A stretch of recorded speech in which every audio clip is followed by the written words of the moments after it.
देश को विभाजित करने वाली विभाजनकारी नीतियां और जनता के साथ जो उन्होंने धोखाधड़ी करी है बार बार, इसको अस्वीकार करते हुए आज आपने देखा होगा कि राज्यसभा के आम आदमी पार्टी के 2/3 एमपीज जो हैं वो आम आदमी पार्टी छोड़कर जा रहे हैं। ये वो क्षण है जब आम आदमी पार्टी के नेता आदरणीय केजरीवाल जी, आम आदमी पार्टी के दिल्ली के प्रदेश अध्यक्ष सौरभ भारद्वाज जी और आम आदमी पार्टी के बाकी नेतृत्व को शायद आत्मचिंतन करने की आवश्यकता है, क्योंकि जब उस संगठन का संगठन महामंत्री भी रुष्ट होकर और निराश होकर वहां से उसको छोड़कर जा रहा है, तो ये स्पष्ट हो गया है कि वो संगठन जर्जरा के भुरभुरा कर बिखर रहा है।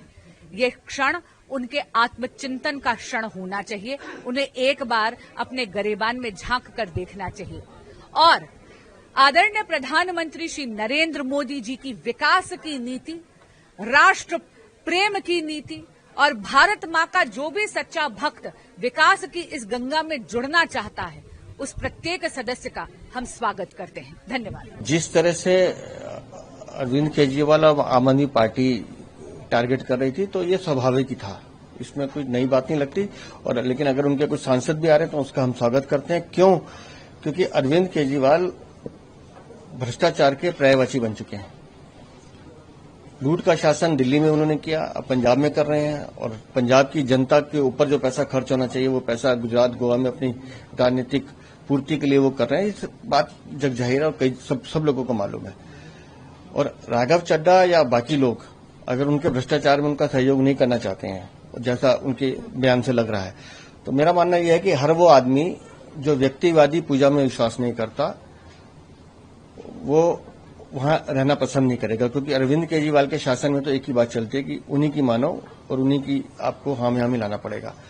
लेकिन अगर इस तरह का काम हो रहा है तो मुझे लगता है ये शुरुआत है और पंजाब में इससे बड़ी टूट होने की संभावना है। सर, कुल मिला के 7 सांसद हैं, जिनमें से कुछ सांसदों पर भी तमाम जांच एजेंसी के केसेस भी हैं, तो उसको लेकर भी देखिए, जांच एजेंसीज अपना काम स्वाभाविक रूप से करते हैं और जहां आप बात कर रही हैं, कोर्ट के आदेश पे जांच एजेंसी ने वहां कार्रवाई शुरू की है और जहां इस तरह की प्रोसीडिंग होती है उस पर इन चीजों का कोई फर्क नहीं पड़ता, क्योंकि जांच एजेंसी निर्भीक रूप से अपना काम करती है और अगर कोई चीज है तो सामने आएगी। आम आदमी पार्टी छोड़ दिए राघव चड्ढा ने और अब बीजेपी में जाने का ऐलान किया है और न केवल बीजेपी में मर्ज करने की बात उन्होंने कही है।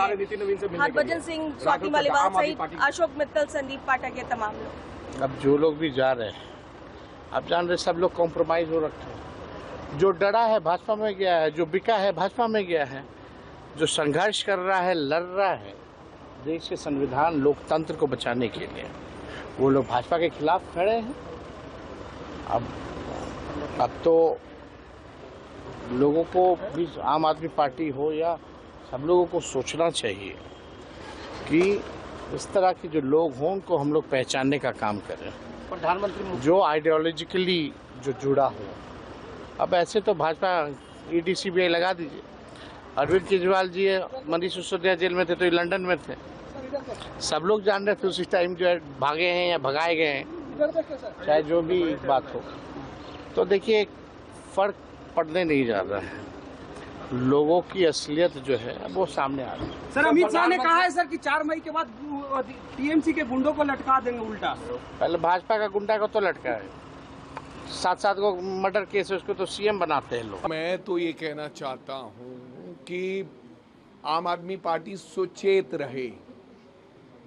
ऐसा ना हो कि आपके 50 विधायक एक दिन में ही बदल जाएं। ये तो सांसद गए हैं। जब पार्टी इस तरीके के फैसले लेगी,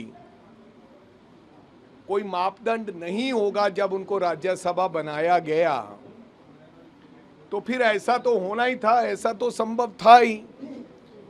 क्योंकि जब विचारधारा नहीं है, आप लोग पैसा देखकर, बड़ी इंडस्ट्री वाला देखकर, बड़ा कारोबारी देखकर आप लोग जब राज्यसभा मेंबर बनाओगे और उनसे कई तरीके की मदद लोगे, तो ऐसा तो संभव है, ये होना ही था।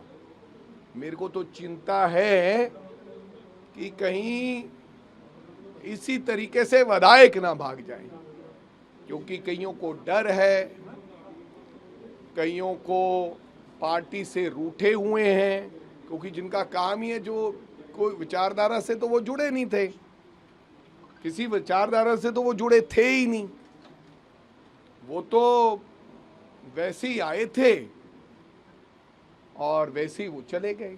और मैं समझता हूं कि इससे सीख लेनी चाहिए अदर पार्टीज को भी, कि जब आप किसी व्यक्ति को नियुक्त करते हैं किसी पद पे और जहां उसको कोई चीज देते हो तो उसका बैकग्राउंड जरूर चेक कर लेना चाहिए, उसकी विचारधारा जरूर चेक कर लेनी चाहिए।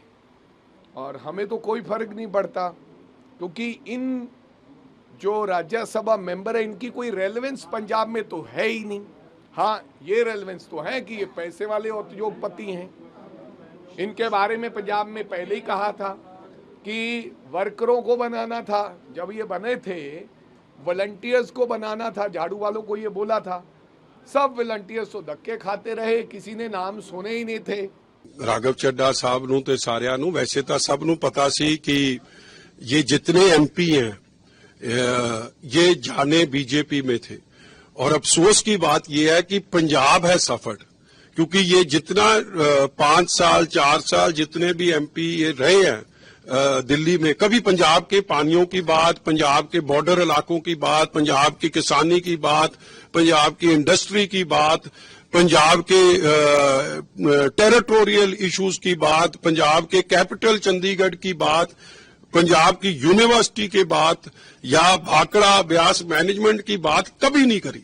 और हमेशा पंजाबी ये कहते थे कि यूपी से आके, बिहार से आके, दिल्ली से आके ये लोग पंजाब के एमपी बनाते गए, ये कभी पंजाब की बात नहीं करेंगे। मगर भगवंत मान कहते थे नहीं, जो बात ये करेंगे और कोई नहीं करेगा। आज मैं भगवंत मान को पूछना चाहता हूं, कहां गए भाई तेरे वकील? ऑल्दो मैं ये भी कहता हूं कि भगवंत मान भी चले गया, भगवंत मान सिर्फ शरीर करके आम आदमी पार्टी में, दिल और दिमाग तो उनका भी दिल्ली पहुंच गया। और Bhagwant Mann needs to prove his majority. मेरे हिसाब से Punjab government is in minority today, क्योंकि दुर्गेश पाठक और राघव चड्ढा ने ये सब टिकट डिस्ट्रीब्यूशन करा था।